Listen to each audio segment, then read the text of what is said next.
പിറ്റേ ദിവസം രാവിലെ അവൾ സ്കൂളിൽ പോകാത്തത് കാരണം അമ്മ വന്ന് ചോദിച്ചു, മോളെ നീ ഇന്ന് സ്കൂളിൽ പോകുന്നില്ലേ?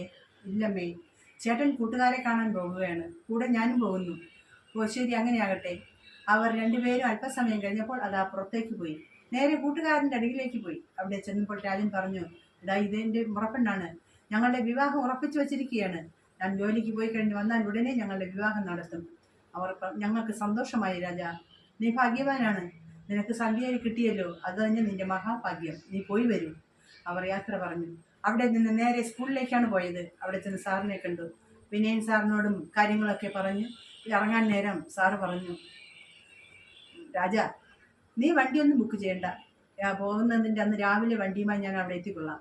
നീ എല്ലാ ക്രമീകരണങ്ങളും ഒപ്പിച്ചു വെച്ചിരുന്നാൽ മാത്രം മതി. അതെ. അവർ അവിടെ നിന്ന് ടീച്ചർമാരോട് യാത്ര പറഞ്ഞു ഇറങ്ങി. വരും വഴി രാജൻ പലതും പറഞ്ഞു നോക്കി. സന്ധ്യ ഒന്നും മിണ്ടുന്നില്ല. അവൻ തിരിഞ്ഞു നോക്കി.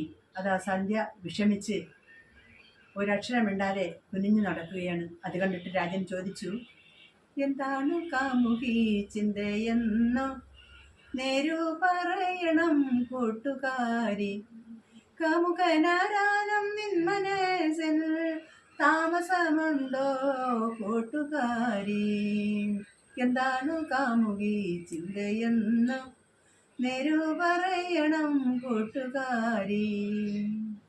രാജേട്ടാ, ചേട്ടൻ എന്നെ വിശ്വാസമില്ലേ?